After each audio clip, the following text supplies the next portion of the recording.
Hey guys, Thaden here again. Today we're going to be going over the Mists of Pandaria and the new features that are going to be coming with it.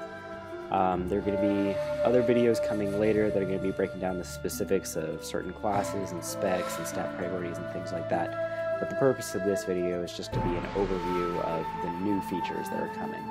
So let's go ahead and get started. First off, as you would probably guess from the title of the expansion, the Pandaren are the new playable race.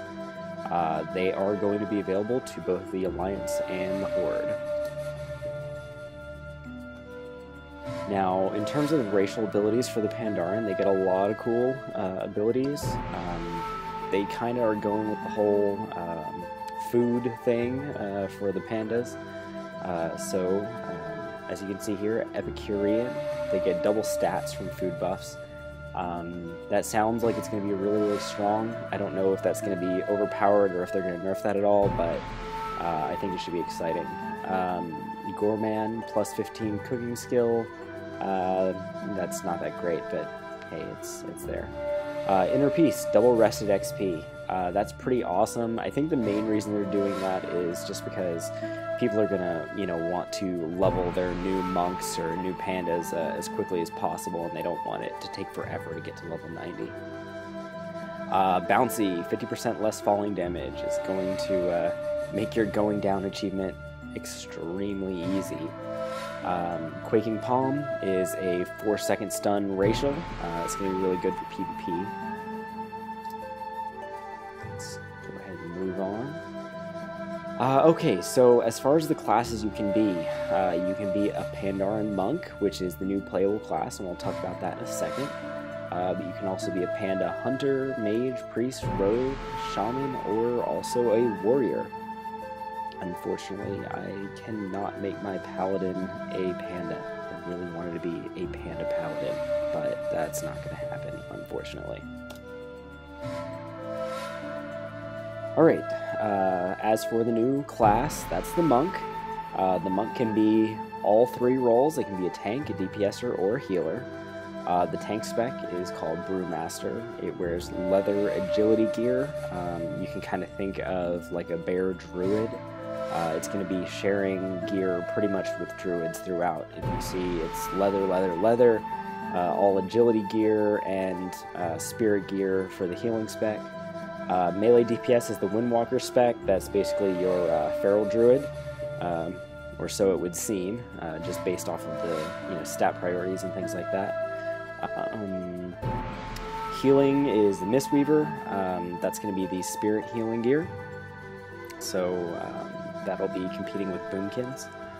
I'm not sure what they're going to do yet as far as tier tokens go. I don't think they've officially announced that yet, but hopefully they'll keep it on a separate tier token from druids. Otherwise, there's going to be a lot of competition between druids and monks. Alright, if you want to play a monk, you've got a lot of options. Obviously, it's both for Alliance and Horde. So on the Alliance side, you can either be the Pandaren, which I think most people are going to do since that's what's coming with the expansion. But you can also be a Draenei, Dwarf, Gnome, Human, or Night Elf Monk. On the Horde side, you can also be Blood Elf, Orc, Tauren, Troll, or even an Undead Monk. Doesn't really make a whole lot of sense to me have an Undead Monk, but it's there. Alright, so there's a new talent system that's coming in with MOP. You probably heard a little bit about it already. Obviously our old talents are out the window, so you don't have 27,000 talent choices to make anymore. The new talent system comes with 6 tiers. You gain access to each tier, I think, at level 15, 30, 45, and then I think 60, 75, and 90, so once every 15 levels. And so you're really only going to have 6 talents to choose from. Most of the other abilities that used to be in the talent tree that were kind of mandatory things, those have just become class-specific and spec-specific abilities, so you'll automatically have access to all the tools that you already need. This talent system is mostly based on having the opportunity to gather new kind of cool abilities, fun-to-have abilities that aren't required. So as you're going through, you're going to see each tier, or each row across in the talent system, they all have similar options.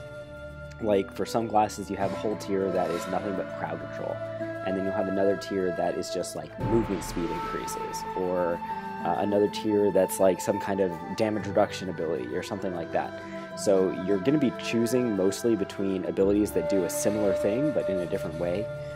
For example, paladins have 3 options. They either have a sprint that's on a 1-minute cooldown, or they have a slightly smaller sprint that you can get every time you judge, or they also have just a flat passive movement speed increase based on how much holy power you happen to have. So you can probably switch between those depending on the fight. It's going to be kind of like how Glyphs are today, where you can switch them around relatively quickly, since there's only 6 choices, so you may be able to kind of toggle that and play with that depending on the encounter. Alright, so speaking about the glyph system, that's also been reworked. Prime glyphs, those got taken out because prime glyphs were all kind of no-brainers. You had to pick them if you wanted to be not an idiot DPS or not a fail tank. So they went ahead and got rid of those, and glyphs now are mostly for fun, utility. There's all the minor glyphs are really just cool looking stuff, like 4 wings for the paladins, or different things like that. As far as the major glyphs, they are still useful, but none of them are like absolute must-have sort of things. They're really things that you can pick and choose depending on what kind of fight you're going into or what kind of build you want to have for your character. One example of like a major glyph is for paladins. You have the ability of Word of Glory, actually using it as a DPS ability as opposed to just a self-heal. Or also you can target where you want to put Consecration, kind of like a Death Knight's Death and Decay. So I think that's going to be a pretty cool new thing, is the new glyph system. I like the way it's looking right now. Alright, so challenge modes. This is something completely different. We don't have anything like this in the game right now. But the main idea behind challenge modes is to provide kind of a double heroic sort of thing that's even higher level than, heroic mode dungeons. It's almost sort of like raiding difficulty, or so it would seem. Everything's got like double health, and there's more mobs, and it's just new mechanics and things like that. But the idea behind challenge modes is for those people that really want to get in there and they want to have like the hardest content they can.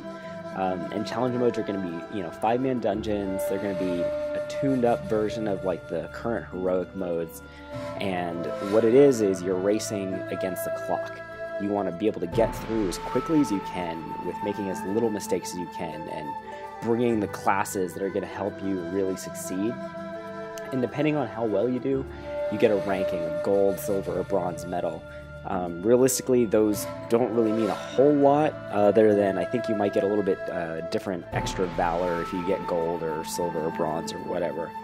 But the biggest thing about it is that those times that you record, those are visible by your guild, and they're visible by other people on your server. So outside of raiding, this is going to be, I'm not 100%, but it looks like to me it's going to be sort of another sort of tier of, who has the best, challenge mode time, what's the best challenge mode team on the server, things like that.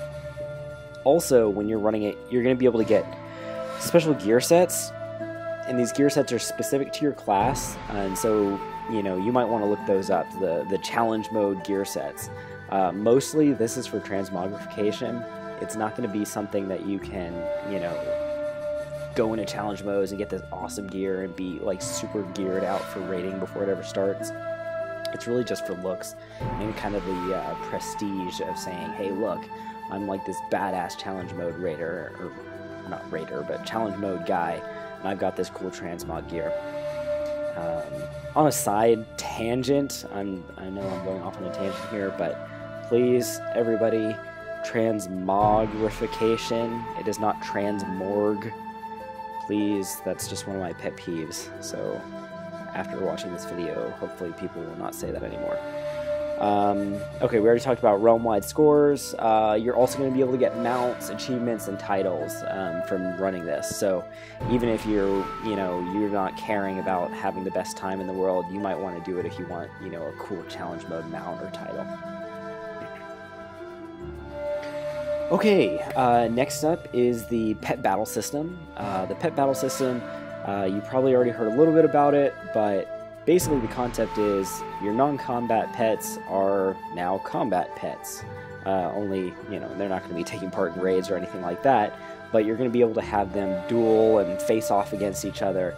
A lot of people have been calling this the Pokemon system, and really it kind of is a rip-off of that, but it's looking pretty cool so far. The idea is you've got your non-combat pets, and you can level them up. They're going to have different talents and abilities, and there's also going to be other pets throughout the world that you can go, fight them and capture kind of Pokemon style. But if you see the image on the right here, they're also grouped into kind of categories like humanoid pets or dragon or elemental, and based on their category they're going to have different abilities.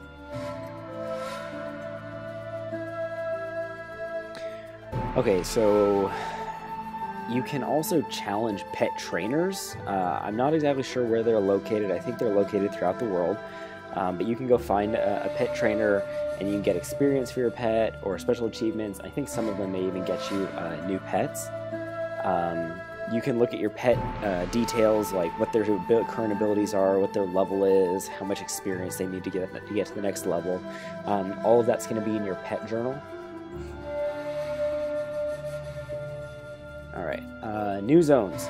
Obviously, this is there's a new continent. If you see the map on the right, Pandaria is in the bottom section of the Azeroth map, so opposite of Northrend.